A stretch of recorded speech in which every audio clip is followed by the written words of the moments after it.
Bonjour Thierry, sois le bienvenu donc au congrès Uniceo donc, qui a lieu cette année à Abu Dhabi.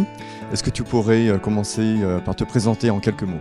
Oui, je m'appelle Thierry Reboul et j'étais jusqu'à récemment le directeur exécutif de Paris 2024 en charge de la création, des cérémonies et des projets spéciaux.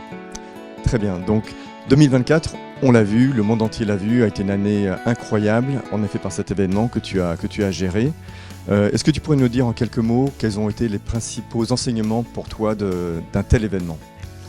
Écoutez, je crois que l'enseignement principal peut-être, c'est que l'impossible est encore possible et que avec beaucoup de détermination, de soutien et bien évidemment une équipe incroyable, on arrive à soulever des montagnes et à faire des choses que tout le monde nous prédisait absolument impossibles pendant de très nombreux mois, voire de très nombreuses années, pour finalement tous réaliser qu'on était capable effectivement, notamment en France encore, de faire de grandes choses.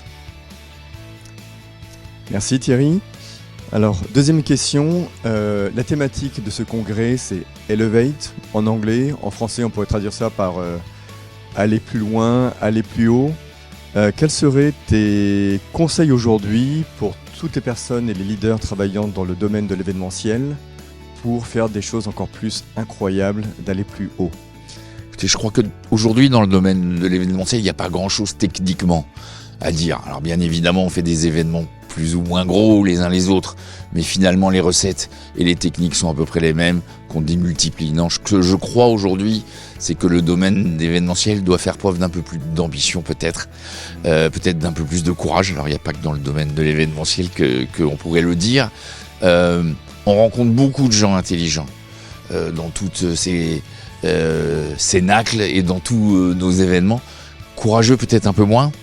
Et il faut que ça, on le prenne. On a aujourd'hui de grandes choses à faire, mais certainement que la ténacité et remettre au goût du jour, peut-être même le fait d'être un peu têtu, nous aidera collectivement à élever certes nos équipes, certes nos événements, mais aussi nos âmes.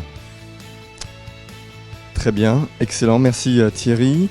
Et dernière question, donc on sait que ta marque de fabrique, c'est l'innovation, de penser en anglais comme on le dit, out of the box, oser, être un peu disruptif.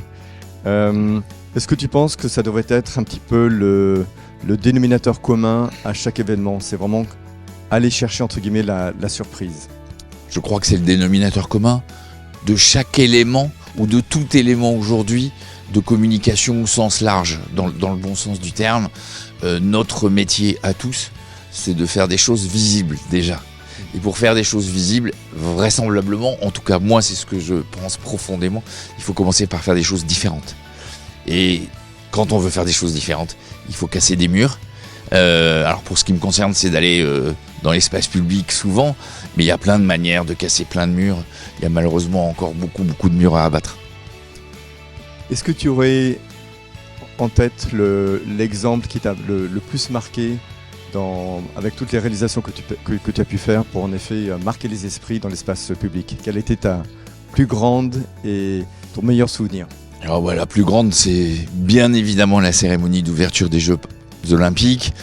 C'était, je crois, je sais pas si on reverra encore ça, j'espère, hein, mais c'est une folie quelque part.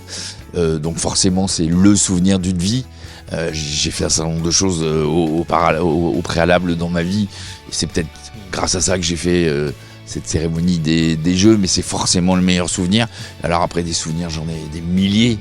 Peut-être la pluie qui a marqué tout le monde et qui, d'un moment d'abattement absolu le matin au réveil, a presque rendu cette cérémonie plus épique. Et du coup presque l'a rendue plus belle. Et c'est peut-être une des leçons, c'est qu'aucun cas n'est désespéré, on peut même le transformer finalement dans quelque chose de positif. Super. Merci beaucoup pour ton témoignage. Merci.